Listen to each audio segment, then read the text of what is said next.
राम राम दोस्तों, आपका स्वागत है हमारे यूट्यूब चैनल फार्मा लेक्चर्स में। आज हम पढ़ेंगे बायोटेक्नोलॉजी यूनिट नंबर 3 के मोस्ट इंपॉर्टेंट क्वेश्चंस। यूनिट 1 और यूनिट 2 के इंपॉर्टेंट क्वेश्चंस हमने सॉल्यूशन के साथ पहले ही अपलोड कर दिए हैं चैनल पे। आई बटन शो हो रहा होगा, आप वहाँ पे जाके देख सकते हैं।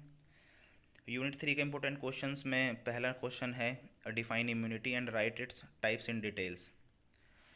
इम्यूनिटी, जब हमारी बॉडी में कोई भी एंटीजन या फिर पैथोजन बाहर से एंटर करता है तो हमारी बॉडी की उस एंटीजन के अगेंस्ट रिस्पॉन्स शो करने की एक्टिविटी जो होती है उसे हम बोलते हैं इम्यूनिटी।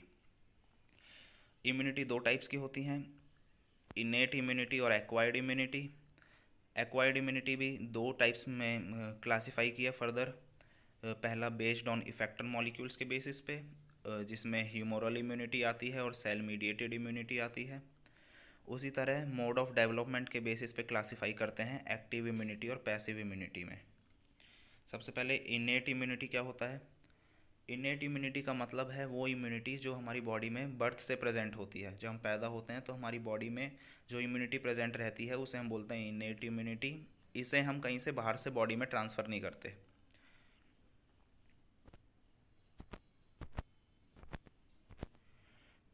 सेकंड इम्यूनिटी होती है एडेप्टिव इम्यूनिटी, जिसे हम एक्वायर्ड इम्यूनिटी भी बोलते हैं, जो कि एंटीजन स्पेसिफिक होती है और इसे बाहर से ट्रांसफ़र किया जाता है बॉडी में। एंटीजन स्पेसिफिक इसलिए बोल रहे हैं कि ये इफ़ेक्टिव होती है या रिस्पॉन्स शो करती है कोई स्पेसिफिक एंटीजन के अगेंस्ट ही। डिफरेंस क्या होता है इनेट और एक्वायर्ड इम्यूनिटी में? इनेट इम्यूनिटी के साथ हम बॉर्न होते हैं, हमारे बर्थ से प्रेजेंट होती है बॉडी में, और एक्वायर्ड इम्यूनिटी को हम अपने लाइफ स्पैन के वक्त एक्वायर्ड करते हैं बाहर से। इनेट इम्यूनिटी एंटीजन इंडिपेंडेंट होती है और एक्वायर्ड इम्यूनिटी एंटीजन डिपेंडेंट होती है या एंटीजन स्पेसिफिक बोल सकते हैं। जो सेल्स इन्वॉल्व होते हैं इनेट इम्यूनिटी में वो हैं फैगोसाइट्स, यूजिनोफिल्स, के सेल्स। और जो सेल्स इन्वॉल्व होते हैं एक्वायर्ड इम्यूनिटी में वो B and T lymphocytes, A P Cs, antigen presenting cells. Physical barriers भी होते हैं कुछ जो हमें इनेट इम्यूनिटी प्रोवाइड करते हैं, जैसे कि स्किन, गट, विलाई, सीलिया। एक्वायर्ड इम्यूनिटी में ऐसा कोई बैरियर प्रेजेंट नहीं होता।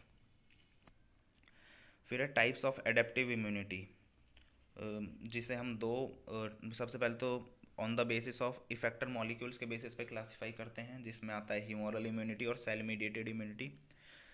ह्यूमोरल इम्यूनिटी जो होती है इसे हम एंटीबॉडी मीडिएटेड इम्यूनिटी भी बोलते हैं, क्योंकि यहाँ पे हमारी बॉडी में किसी भी स्पेसिफिक एंटीजन के अगेंस्ट एंटीबॉडीज़, जिसे हम इम्यूनोग्लोबुलिन्स भी बोलते हैं, उनका प्रोडक्शन स्टार्ट हो जाता है और वो उस एंटीजन के अगेंस्ट रिस्पॉन्स शो करते हैं अपना।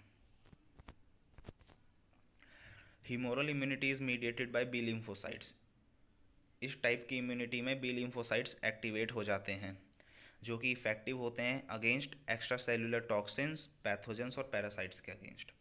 एग्जाम्पल है इंटरफेरॉन और इंटरल्यूकिन 1। फिर है cell mediated immunity.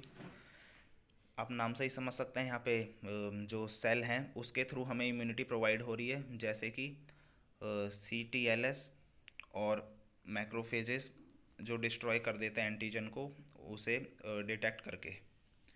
T lymphocytes यहाँ पे रिस्पॉन्सिबल होते हैं और ये इफ़ेक्टिव होते हैं against intracellular parasite, multi cellular parasite और ट्यूमर सेल्स। एग्जाम्पल है सेल मीडिएटेड इम्यूनिटी का ट्यूबरकुलिन स्किन टेस्ट। फिर हम क्लासीफाई करते हैं एक्वायर्ड और एडेप्टिव इम्यूनिटी को मोड ऑफ डेवलपमेंट के बेसिस पे, जिसमें एक्वायर्ड इम्यूनिटी आती है और पैसिव, जिसमें एक्टिव इम्यूनिटी आती है और पैसिव इम्यूनिटी आती है।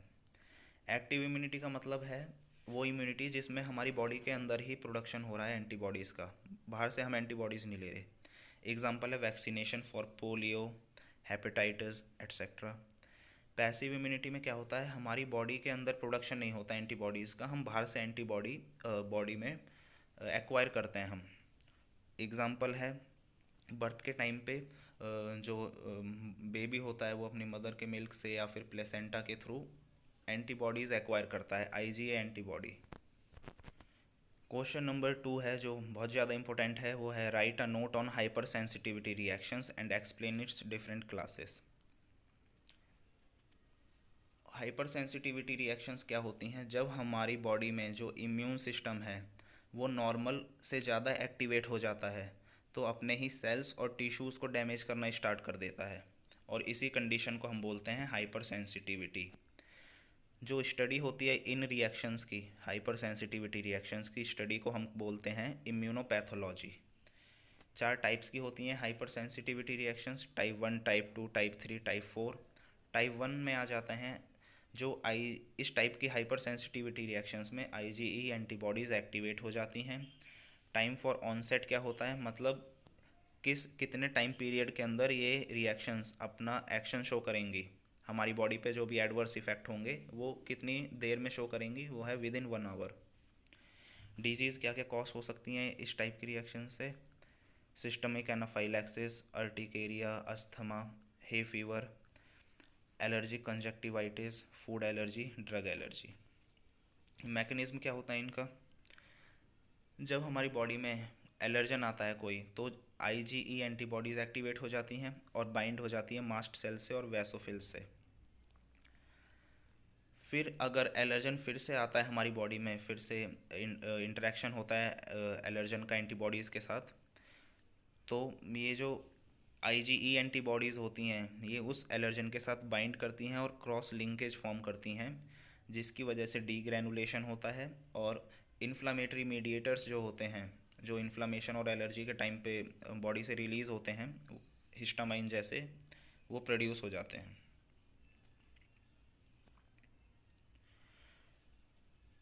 फिर है टाइप 2 हाइपर सेंसिटिविटी रिएक्शंस, जिसे हम साइटोटॉक्सिक हाइपर सेंसिटिविटी भी बोलते हैं। यहाँ पे आईजीजी और आईजीएम एंटीबॉडीज़ एक्टिवेट होती हैं। टाइम ऑफ ऑनसेट है कुछ आवर्स से कुछ दिनों तक। Disease haemolytic anaemia, ABO blood transfusion reactions और आरएच इनकम्पेटिबिलिटी, मतलब जो र्यूसेस मंकी नेगेटिव पॉजिटिव जो हमारे ब्लड ग्रुप को शो करता है वो। और टाइप 3 हाइपर सेंसिटिविटी रिएक्शन को हम बोलते हैं immune complex hyper sensitivity reactions. यहाँ पे जो जनरली आईजीजी एंटीबॉडीज़ एक्टिवेट होती हैं, पर कभी कभी आईजीएम एंटीबॉडीज़ भी इन्वॉल्व हो जाती हैं। ये ज़्यादा डेडलियर होता है टाइप 2 रिएक्शन से। टाइम ऑफ ऑनसेट 2 से 3 हफ्ते। और डिजीज़ एसएलई और आरए र्यूमेटॉइड अर्थराइटिस। टाइप 4 में टी लिम्फोसाइट्स एक्टिवेट होते हैं इन रिएक्शंस में। टाइम ऑफ ऑनसेट होता है 2 से 3 डेज। डिजीज़ जो कॉज होती हैं वो हैं ट्यूबरक्लोसिस, कॉन्टैक्ट डर्मेटाइटिस और ड्रग रैश। क्वेश्चन नंबर 3 जो काफ़ी इंपॉर्टेंट है वो है describe hybridoma technology and right about production of monoclonal antibodies. Hybridoma ये वो सेल्स होते हैं जिनकी जेनेटिक इंजीनियरिंग करी जाती है और एंटीबॉडीज़ प्रोड्यूस करी जाती हैं लार्ज अमाउंट में। और स्पेसिफिकली बोलें तो मोनोक्लोनल एंटीबॉडीज़, मतलब मोनोक्लोनल एंटीबॉडीज़ वो एंटीबॉडीज़ जो सिंगल पेरेंट से प्रोड्यूस हो रही हैं और आइडेंटिकल हैं, एक ही पेरेंट उन्हें प्रोड्यूस कर रहा है और आइडेंटिकल हैं, मतलब सिमिलर हैं। जो हाइब्रिडोमा टेक्नोलॉजी थी उसको डेवलप किया गया था 1975 ईयर में जॉर्जस कोलर ने और केज़र माइलस्टीन ने। हाइब्रिडोमा टेक्नोलॉजी ये वो टेक्नोलॉजी है जिसके थ्रू हम लार्ज अमाउंट में मोनोक्लोनल एंटीबॉडीज़ हम प्रोड्यूस कर सकते हैं। मोनोक्लोनल एंटीबॉडीज़ हमने पढ़ ही लिया है, एंटीबॉडीज़ जो आइडेंटिकल होती हैं और एक ही सिंगल पेरेंट से प्रोड्यूस होती हैं। एग्जांपल है मोनोक्लोनल एंटीबॉडी का ओमेलिज्यूमाब और OKT3। जो हाइब्रिडोमा टेक्नोलॉजी है इसमें कुछ स्टेप्स होते हैं। सबसे पहले आइसोलेशन ऑफ बी सेल्स, फिर है collection of myeloma cells that lacks SGPRT, फिर है fusion of B cells and myeloma cells. Step 4 है treating it with HAT medium, hypoxanthine aminopterin thymidine medium. फिर है 5 आइसोलेशन एंड प्योरीफिकेशन। जो hybridoma का process होता है, हाइब्रिडोमा टेक्नोलॉजी का जो प्रोसेस होता है वो स्टार्ट होता है जब हम इंजेक्ट करते हैं हमारे माउस के अंदर कोई भी एंटीजन हमने इंजेक्ट कर दिया अपने माउस के अंदर, जिसके अगेंस्ट हमें इम्यून रिस्पॉन्स अपनी बॉडी में प्रोवाइड कराने हैं। तो हमारी बॉडी के अंदर जो बी सेल्स होते हैं वो कन्वर्ट हो जाते हैं प्लाज्मा सेल्स में। बी सेल्स कन्वर्ट हो जाते हैं प्लाज्मा सेल्स में। इन प्लाज्मा सेल्स को हम आइसोलेट करेंगे और फ्यूज़ करवाते हैं माइलोमा सेल्स के साथ। प्लाज्मा सेल्स और माइलोमा सेल्स आपस में फ्यूज़ होने के बाद फॉर्म करते हैं हाइब्रिड सेल, जिसे हम हाइब्रिडोमा सेल भी बोलते हैं और हाइब्रिडोमा भी बोलते हैं। ये जो हाइब्रिडोमा सेल्स हमें मिले हैं इसे हम ट्रीट करते हैं HAT मीडियम के साथ, जिसे हम बोलते हैं हाइपोजेंथिन अमाइनोटेरिन थाइमेडिन मीडियम। ये मीडियम क्या करता है, इससे इस मीडियम के थ्रू हम आइसोलेट करते हैं अपने हाइब्रिडोमा सेल्स को एक मिक्स कल्चर से, जिसमें और टाइप्स के सेल्स भी प्रेजेंट होंगे। उनमें से हम अपने हाइब्रिडोमा स्पेसिफिक सेल्स को आइसोलेट कर सकते हैं HAT मीडियम के थ्रू।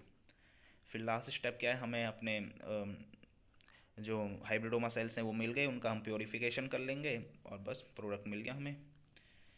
सबसे पहले माउस को ट्रीट करा एंटीजन के साथ। तो बीटा सेल्स हमारी बॉडी में प्रोड्यूस हुए स्प्लीन सेल्स से। जो ये बीटा सेल्स थे इसको हमने फ्यूज़ करा दिया माइलोमा सेल्स के साथ, तो हमारे हाइब्रिडोमा सेल्स फॉर्म हो गए। हाइब्रिडोमा सेल्स फॉर्म होने के बाद उसे हमने कल्चर किया HAT मीडियम में। HAT मीडियम में फिर हमने आइसोलेट कर लिया अपने स्पेसिफिक जो हाइब्रिडोमा सेल्स थे और फिर उसका प्योरीफिकेशन किया, तो हमें मोनोक्लोनल एंटीबॉडीज़ हमने मिल गई। एप्लीकेशंस क्या होते हैं हाइब्रिडोमा टेक्नोलॉजी के, सबसे पहले आइडेंटिफिकेशन में ABO ब्लड ग्रुपिंग। दूसरा है detection of pregnancy by assaying hormones, जो हमारे प्रेगनेंसी हार्मोन्स होते हैं estrogen, progesterone, LH, FSH, luteinizing hormone, follicle stimulating hormones, ये सब उनके बेसिस पे डिटेक्शन कर सकते हैं प्रेगनेंसी का। थर्ड है detection and treatment of cancer.